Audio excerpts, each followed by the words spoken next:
Un saludo muy cordial, pero vayamos al punto en que tenemos que comenzar.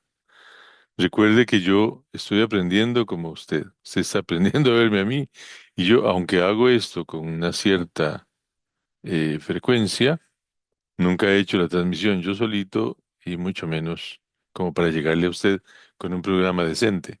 Poco a poco iremos aprendiendo. Un día tendré una musiquita para poner aquí, pero una musiquita tiene que ser original. Recuerde que se trata de un diálogo, ¿verdad? Un diálogo en el que usted me dice que tiene una duda y yo, como no tengo la respuesta, le pido que abramos la Biblia para buscar allí la respuesta. Le saluda el padre Álvaro Sáenz Zúñiga desde Barba, Heredia, Costa Rica. ¿Qué estamos haciendo? Partiendo de una premisa, Lucas 24:27. Un amigo me dice, padre, me encuentro este pasaje y me siento estremecido, me dice. Porque dice que Jesús, como encontró que los discípulos de Maús no sabían para dónde iban, comenzando por Moisés y continuando con todos los profetas, les interpretó en todas las escrituras lo que se refería a él. Mi interés es llegarle a esto, a ver si es posible llegarle a esto, porque usted necesita que yo esté fluido y que logre darle aquellas claves necesarias para su propio proceso en relación con la Biblia. La gran pregunta es, ¿quién es Jesús desde la Biblia, verdad? Hoy estamos en el capítulo 2, 02, porque yo pienso que serán por lo menos 80 o 90. Y vamos a asumir la genealogía de San Mateo en la primera parte. Abra pues su Biblia en San Mateo en el capítulo 1 y allí vamos a encontrar una referencia a la genealogía. La genealogía, y se lo pongo con esta lámina porque es como lo que todo el mundo sabe que existe, son una serie de conexiones para saber de quién soy hijo, de quién soy nieto, bisnieto, etcétera. Esto es un árbol muy bonito y aquí podrían ir algunos retratos, pero no es tan claro. Le propongo esta otra lámina que me encontré en otra parte que me parece más sencilla. Si este es usted, usted tiene un papá y una mamá. Su papá tiene un papá y una mamá. Y el papá de su papá tiene un papá y una mamá, y el papá del papá de su papá tiene un papá y una mamá.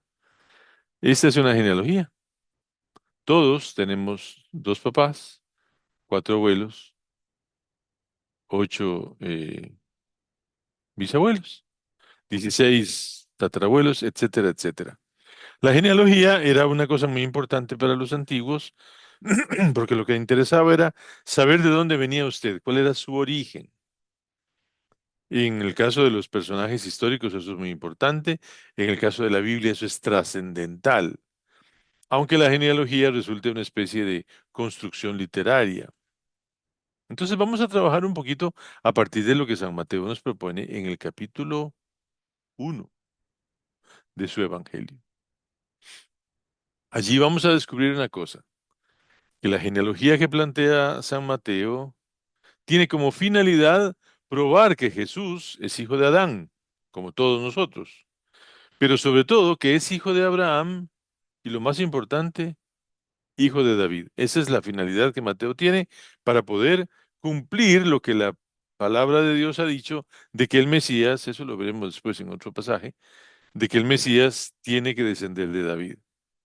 Ese es el punto, digamos que fundamental, radical de nuestro trabajo, muy sencillo, nada científico, ¿verdad? De este programita. Probar que Jesús es hijo de Adán, como todos, que es hijo de Abraham y que es hijo de David. Ahora, con una gran naturalidad, la genealogía asume el mismo estribillo. Fulano engendró a Sutano, Sutano engendró a Perencejo, Perencejo, ¿verdad? El nombre del padre, el nombre del hijo, ese hijo se convierte en padre, que tiene a su vez un hijo o varios, y ese hijo se convierte en padre, que tiene otros hijos. Esa es la idea de la genealogía. Ahora, curiosamente, en esta genealogía de San Mateo, Además de citar a los grandes personajes que conocemos, Abraham, Isaac, Jacob, David, etcétera, junto a los que fueron nefastos, porque ya aparecen personajes horrendos como los reyes después de David, se incluye lo que no aparece en ninguna otra genealogía de la que tengamos mucha noticia. Me refiero a la presencia de unas mujeres. Hasta 5 mujeres muy singulares aparecerán en esta genealogía que San Mateo nos plantea. Voy a parar aquí esto para ya ahora sí conversar con usted un poco más directamente. Una genealogía, necesitamos saber de dónde viene Jesús, cuál es su origen, y ahí vamos a ir entendiendo cómo desde la ley y los profetas, pues se va explicando a partir de una idea que me la aprendí en la vivencia alfa, y es que Jesús de Nazaret, durante su vida, unos 35 años, 36, 34, durante su vida, habría cumplido 300 profecías, lo cual es un montón. Es decir, son textos, ideas que constaban en libros que habían sido propuestas mucho antes del nacimiento de Jesús. Jesús cumple 300 de esas profecías, 28 o 30 de las cuales las cumple en un solo día, el día de su muerte. Eso es trascendental. Ahora, la genealogía, como le digo, empieza con mucha sencillez. Empieza, según la Biblia de Jerusalén, diciendo libro del origen de Jesucristo, hijo de David, hijo de Abraham. ¿Mm? Bueno, son las premisas que ya mencionamos. Y empieza diciendo en el versículo 2: Abraham engendró a Isaac, Isaac engendró a Jacob, Jacob engendró a Judá y a sus hermanos, Judá engendró a Tamar, a Farés y a Zara. Farés engendró a Esrom, perdón, ¿qué dije? Tamar, esa es una mujer. Primera mujer que aparece en la genealogía de Jesucristo, Tamar. Así pues, de Judá, Tamar engendró es... Sí, pero perdón un momento. Aquí hay una cosa que hay que repasar bastante bien, porque nos encontramos con una especie de truco. Truco, porque también en la Biblia aparecen trucos y aparecen estas figuras tan curiosas. Dice que Judá, que se alejó de sus hermanos y entró en amistad con un hombre de Adulam llamado Hirá. Estoy en el capítulo 38 de Génesis. Conoció a la hija de un cananeo llamada Tsua, y después de tomarla por esposa, se unió con ella. Ella concibió y dio a luz a un hijo que lo llamó luego concibió otra vez y tuvo otro hijo, al que llamó Onán, después volvió a tener otro hijo y le puso por nombre Selah, y cuando ella dio a luz, estaban en un pueblo.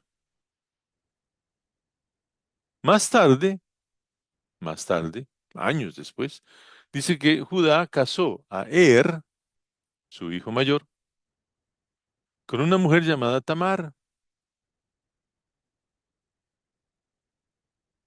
Mm. Y ahí empezamos a tener esas sensaciones de que Dios, como dice el dicho que no es muy exacto, escribe derecho en líneas torcidas. Se casó con Tamar. Ajá. Y desagradó al Señor. Desagradó al Señor y el Señor lo hizo morir. En ese lenguaje bíblico tan curioso, ¿verdad? O sea, si a Dios no le gusta a alguien, lo quita. Lo hizo morir. Y el Señor lo hizo, Judá dijo, el papá, el suegro, pues, le dijo a Onán, el segundo de los hijos: únete a la viuda de para cumplir con tus deberes de cuñado. Porque ahí, en ese tiempo, si mi hermano se casaba con una muchacha y él se moría y no dejaba hijos, para darle hijos a mi hermano, yo me casaba con mi cuñada y tenía hijos de mi cuñada. Y serían hijos de mi hermano mayor. Resulta que Onán se casó, pero como sabía que la descendencia no iba a ser de él, entonces ahí viene el pecado de onanismo que otro día lo comentamos. Entonces resulta que no hay hijos, no hay hijos, no hay hijos, ni tampoco del tercero.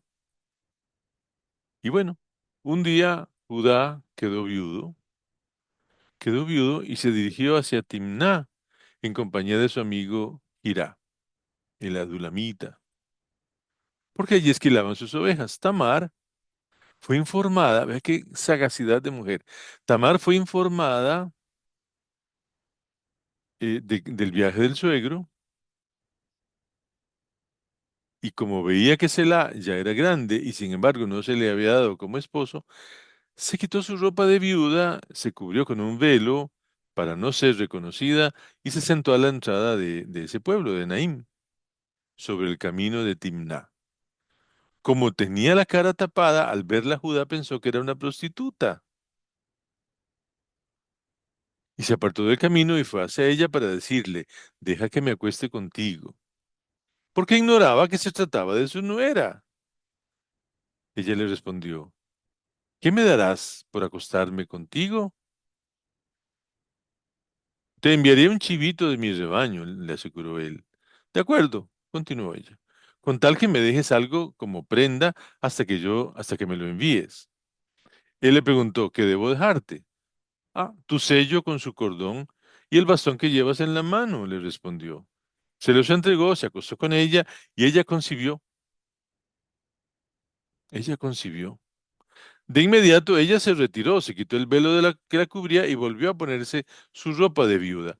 Bueno, para no seguir leyendo, por supuesto, cuando el embarazo comienza a hacerse notable, la gente viene y acusan a Tamar con el suegro porque esta muchacha que es viuda, que no se ha casado con nadie más, está embarazada y el hijo, el marido se había muerto y el otro marido nunca quiso tener hijos con ella.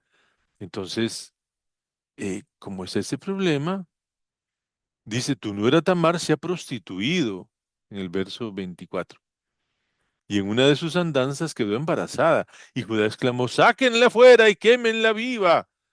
Pero cuando la iban a sacar, ella mandó decir a su suegro, estas cosas pertenecen al hombre, estas cosas pertenecen al hombre de quien concebí.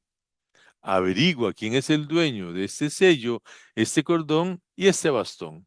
Al reconocerlos, Judá declaró, ella es más justa que yo, porque no le di a mi hijo Selah y no volvió a tener relaciones con ella. Es decir, entonces los hijos de Tamar son hijos de Judá, pero son como hijos del hijo mayor, un enredo. Lo que es interesante es que en la genealogía de Jesucristo aparezca este personaje y aparece así como si nada, ¿verdad? Dice, Judá engendró de Tamar a Farés y a Tzara, y Farés luego engendró a Esrom, etcétera, etcétera. Bueno, ¿le parece suficiente por hoy? Creo que sí, ¿verdad? Hay que digerir esas cosas porque son bien importantes y yo diría que enriquecedoras porque nos dan a entender que la palabra de Dios no se anda por las ramas y nos va a mostrar estas primeras cuatro mujeres que no están precisamente adornadas de virtudes, sino de gran sagacidad y de gran presencia de ánimo, y Dios aprovechará estas cosas precisamente para darle origen a su Hijo. Gloria al Padre y al Hijo y al Espíritu Santo